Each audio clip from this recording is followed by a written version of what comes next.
আসসালামু আলাইকুম। Bangladesh house building finance কর্পোরেশনের ডাটা এন্ট্রি অপারেটর পদের লিখিত পরীক্ষার সম্পূর্ণ প্রশ্নের সমাধান দেখবেন এখন আপনাদের সবার প্রিয় channel exam question solution YouTube channel. এখানে পরীক্ষার জন্য সময় ছিল 60 মিনিট আর প্রশ্নের পূর্ণমান হলো 90। পরীক্ষা হয়েছে সেপ্টেম্বর মাসের 8 তারিখ 2023। প্রথমে এক কথায় প্রকাশ ছিল, যে শুনেই মনে রাখতে পারে তাকে শ্রুতিধর বলা হয়। চৈত্র মাসের ফসল চৈতালি। পা ধোয়ার জল পাদ্য। ক্ষুদ্র বাগান বাগিচা। বিশ্বজনের জন্য হিতকর বিশ্বজনীন। সন্ধি বিচ্ছেদ করুন।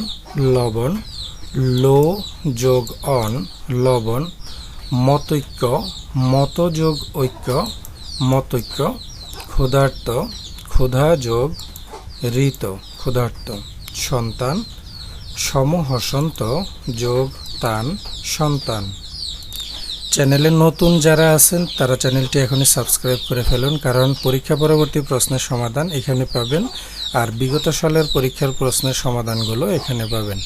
এখানে আমরা শুদ্ধ বানান দেখতে পাচ্ছি যে সমীচীন শুদ্ধ বানান হলো এটা, ন্যূনতম এটা শুদ্ধ বানান, এটা মুমূর্ষু শুদ্ধ বানান এভাবে, আর স্বায়ত্তশাসন শুদ্ধ বানান এভাবে। বিপরীত শব্দ লিখুন। অবনত উন্নত। অস্বাধীন পরাধীন। বর্জন গ্রহণ অগ্রজ অনুজ। সংক্ষিপ্ত প্রশ্নের উত্তর দিন। আমার দেখা নয়াচিন ও অসমাপ্ত আত্মজীবনী গ্রন্থ দুটির রচয়িতাকে? এই দুইটি গ্রন্থের রচয়িতা Bangabandhu Sheikh Mujibur Rahman. House building finance corporation কত সালে প্রতিষ্ঠিত হয়?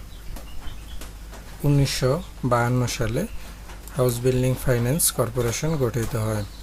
সান্ধ্য ভাষায় লিখিত বাংলা সাহিত্যের অন্যতম নিদর্শন কোনটি? চর্যাপদ। ট্রান্সলেশন ছিল, তুমি সে ও আমি একত্রে যাব। You he and I will go together. Will go together. সে সাঁতার দিয়ে নদী পার হলো। হি অথবা শি হবে, যে কোনো একটা হলে হবে। Swam across the river. Across the river, সাঁতার দিয়ে নদী পার হলো। Fill in the blank. If I dash you, if I were you, I would not have done this. এখানে হবে ওয়ার।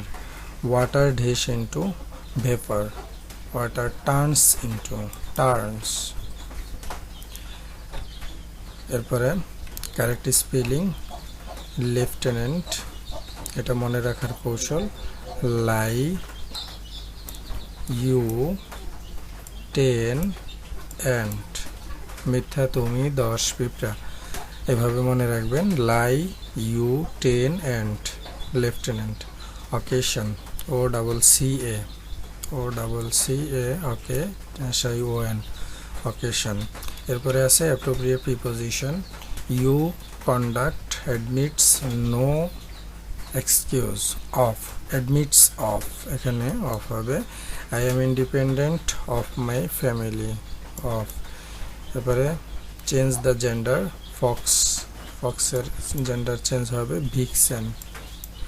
বি জেন্ডার চেঞ্জ হলে হবে ড্রোন। এরপরে হচ্ছে neither he nor he friends attend dash the function. এখানে attend এখানে হবে neither he nor his friends attend the function. এরপরে once of the boys have done it. One of the boys has done it. He succeeded in get the job. এটা correct হবে, হি succeed in getting the job. Most of the people suffer in depression. Most of the people suffer from in depression. এখানে suffer এর পরে from হবে। suffer from in depression. Myself did the work. I did the work. এরপরে write an application to a bank manager to open a bank account. এটা application লেখার জন্য বলা হয়েছে যে ব্যাংক ম্যানেজার বরাবর একটি ব্যাংক অ্যাকাউন্ট ওপেন করার জন্য দরখাস্ত। এরপরে আছে গণিত অংশের সমাধান। গণিতের যে প্রশ্নটা দেখতে পাচ্ছেন পিতা পুত্রের, এই অঙ্কটা লিখিত পরীক্ষার জন্য অত্যন্ত গুরুত্বপূর্ণ। এই প্রশ্নটা বেশিরভাগ লিখিত পরীক্ষায় আসছে, অনেক পরীক্ষায় আসছে। পিতার বয়স পুত্রের বয়সের 4 গুণ। তাহলে আমরা এখানে ধরব পুত্রের বয়স x আর পিতার বয়স হলো 4x। 6 বছর পূর্বে পিতার বয়স পুত্রের বয়সের 10 গুণ ছিল। 6 বছর আগে পিতার বয়স পুত্রের বয়সের 10 গুণ ছিল। পিতা ও পুত্রের বর্তমান বয়স কত বের করতে হবে। 6 বছর পূর্বে যেহেতু বলা হয়েছে, তাহলে এখানে আমরা 6 বছর পূর্বে পুত্রের বয়স ছিল x - 6, পূর্বে যেহেতু বলছে এই জন্য মাইনাস। আর 6 বছর পূর্বে পিতার বয়স ছিল কত, পিতার বয়স আমরা ধরছি কত 4x, তাহলে 4x - 6 এটা। এখন বলা হয়েছে যে কি 10 গুণ ছিল, ঠিক আছে। তাহলে এখন আমরা প্রশ্ন মতে 10 গুণ ইন্টু x - 6 ইকুয়াল 4x - 6, এভাবে যদি আপনারা ক্যালকুলেশন করেন তাহলে এখানে x এর মান পাবেন 9। তাহলে x হলো কার বয়স, x হলো পুত্রের বয়স, আর পিতার বয়স কত, পিতার বয়স হলো 4x, তাহলে 4 এর সাথে x এর মানটা বসায় দেন 9, 4 নং 36। এটা হলো পিতার বয়স আর এটা হলো পুত্রের বয়স, বর্তমান বয়স, ঠিক আছে। একদম সিম্পল একটা অঙ্ক। এই প্রশ্নটা ভালো করে সমাধান করে নেন এবং বুঝে নেন, তাহলে পরীক্ষাতে লিখিততে আসলে আপনারা সহজে শর্টকাটে সমাধান করে ফেলতে পারবেন।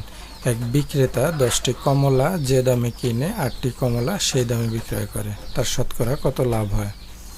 10টা কমলা কিনছে এবং 8টা কমলা সেই দামেই বিক্রি করছে, তার শতকরা কত লাভ হয়েছে।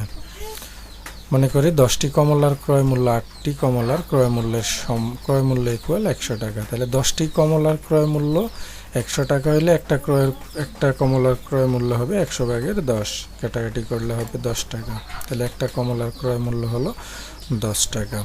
8টা কমলার বিক্রয় মূল্য যদি হয় 100 টাকা, তাহলে একটার বিক্রয় মূল্য হবে 100 ভাগের 8 ইকুয়াল 12.5 হবে এখানে, ঠিক আছে। তাহলে লাভ হয়েছে কত, 12.5 - 10 মানে 2.5 টাকা লাভ হয়েছে।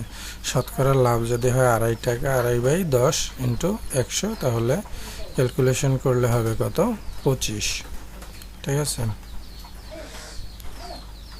25% উত্তর। একজন দোকানদার সমস্ত 2/1% ক্ষতিতে একটি দ্রব্য বিক্রয় করলো যদি দ্রব্যটির ক্রয় মূল্য 10% কম হতো এবং বিক্রয় মূল্য 31 টাকা বেশি হতো, তাহলে 20% লাভ হতো। দ্রব্যটির ক্রয় মূল্য কত, 7 সমস্ত 2/1%, এটা যদি আপনারা ক্যালকুলেশন করেন সমস্ত ভাঙাইলে হবে 7.5%। 7.5% ক্ষতিতে বিক্রয় মূল্য কত, 100 - 7.5 মানে 92.5। আর 10% কম হতো মানে 10% কমে ক্রয় মূল্য যদি হয় তাহলে হয় 100 - 10 মানে 90 টাকা। 20% লাভে বিক্রয় মূল্য হবে 90 + 90 এর 20%, ক্যালকুলেশন করলে হবে 108 টাকা। আর বিক্রয় মূল্য বেশি 108 - 92.5, ঠিক আছে। এটা ক্যালকুলেশন করলে হবে 15.5। তাহলে বিক্রয় মূল্য 15.5 টাকা বেশি হলে ক্রয় মূল্য কত 100 টাকা, 1 টাকা বেশি হলে 100/15। আর 131 টাকা যদি বেশি হয় তাহলে হবে কত, এটা ক্যালকুলেশন করলে পাবেন 200 টাকা, উত্তর হবে 200 টাকা। আর একটা প্রশ্ন ছিল a + b = √7 এবং a - b = √5 হলে 8ab * a² + b² কত। এই প্রশ্নটা ক্যালকুলেশন করলে দেওয়া আছে এটা আর এটা। এখন প্রশ্ন প্রদত্ত রাশি দিয়ে আমরা আগাইতে হবে। এটা ক্যালকুলেশন করলে উত্তর হবে 24। পূর্ণরূপ লেখন একটা দেখতে পাচ্ছেন ইজিপি। এর পূর্ণরূপ হলো ইলেকট্রনিক গভর্নমেন্ট প্রসিউরমেন্ট, ঠিক আছে। 1 wide area network roam, read only, memory, A to I, aspire to innovate।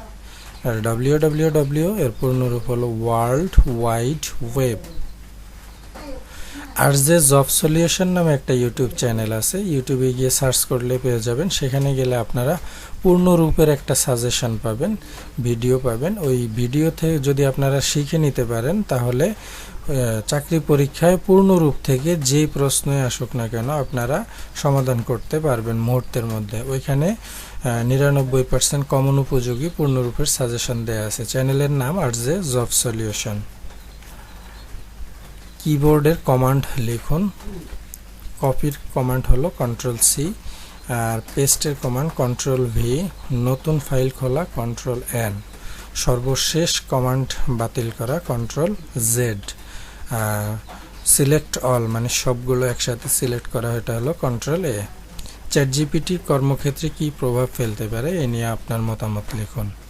তারপরে আছে বঙ্গবন্ধু স্যাটেলাইট একের নির্মাতা প্রতিষ্ঠানকে।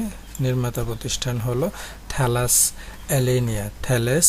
Alenia space. এটা কোন দেশের নাম? দেশের নাম কি? নির্মাতা প্রতিষ্ঠানের দেশের নাম হলো ফ্রান্স। ইনপুট ও আউটপুট উভয় হিসেবে কাজ করে এমন দুটি ডিভাইসের নাম লিখুন। দুটি ডিভাইস হলো, একটা হলো মডেম আর একটা হলো টাচ স্ক্রিন, যেগুলো ইনপুট এবং আউটপুট উভয় কাজ করে। ফায়ারওয়েল কাকে বলে? আধুনিক কম্পিউটারের জনক কে? ফায়ারওয়েল হলো এক ধরনের বিশেষ নিরাপত্তা ব্যবস্থা যাতে এক নেটওয়ার্ক থেকে আরেক নেটওয়ার্কে ডাটা প্রবাহ নিয়ন্ত্রণ করা হয়। ফায়ারওয়েল বাইরের আক্রমণ থেকে এক বা একাধিক কম্পিউটারকে রক্ষা করার জন্য হার্ডওয়্যার ও সফটওয়্যারের মিলিত প্রয়াস। এর বহুল ব্যবহার লোকাল এরিয়া নেটওয়ার্কের ক্ষেত্রে। কম্পিউটারের জনক হলো চার্লস ব্যাবেজ। বাংলাদেশের সাবমেরিন কেবল ল্যান্ডিং স্টেশন কোন কোন স্থানে অবস্থিত?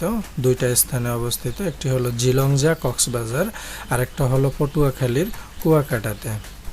দুইটা জায়গা, জিলংজা কক্সবাজার আরেকটা হলো পটুয়াখালীর কুয়াকাটাতে। সিপিইউর অংশ কয়টি ও কি কি? সিপিইউর অংশ হলো তিনটি। আলু, একটি হলো আলু মানে হলো অ্যারিথমেটিক লজিক ইউনিট, আরেকটা হলো কন্ট্রোল ইউনিট, নম্বরটা হলো রেজিস্টার মেমোরি। কম্পিউটারের কিবোর্ডের ফাংশন 1 মানে F1, F12 এবং শিফট কন্ট্রোল অল্ট্রা এই বোতামগুলোকে কি বলা হয়? F1, F2, F12 এগুলোকে বলা হয় ফাংশন কি, আর শিফট কন্ট্রোল অল্ট্রা এগুলোকে বলা হয় মডিফায়ার কি। অপটিক্যাল ফাইবার সম্পর্কে টিকা লিখুন। অপটিক্যাল ফাইবারের টিকাটা হলো এটা। চাকরি পরীক্ষা পরবর্তী প্রশ্নের সমাধান সবার আগে পেতে আমাদের এই এক্সাম কোশ্চেন সলিউশন ইউটিউব চ্যানেলটি সাবস্ক্রাইব করে বেল আইকনটি অন করে রাখবেন। নোটিফিকেশনের মাধ্যমে এই সমাধানগুলো আপনারা পেয়ে যাবেন। আর বিগত সালের প্রশ্ন যারা খুঁজতেছেন তারা এই চ্যানেলে বিগত সালের প্রশ্ন পেয়ে যাবেন। এছাড়া চাকরি পরীক্ষার জন্য শর্টকাট সাজেশন পেতে আমাদের সাথে যোগাযোগ করুন। আমাদের পিডিএফ নাম্বার 01622901539, এটা হোয়াটসঅ্যাপ নাম্বার। এই নাম্বারে যোগাযোগ করে আপনারা পিডিএফ কালেক্ট করে নেবেন। নাম্বারটা আবার বলছি 01622901539, এই নাম্বারে যোগাযোগ করবেন। এতক্ষণ সাথে থাকার জন্য ধন্যবাদ। আসসালামু আলাইকুম।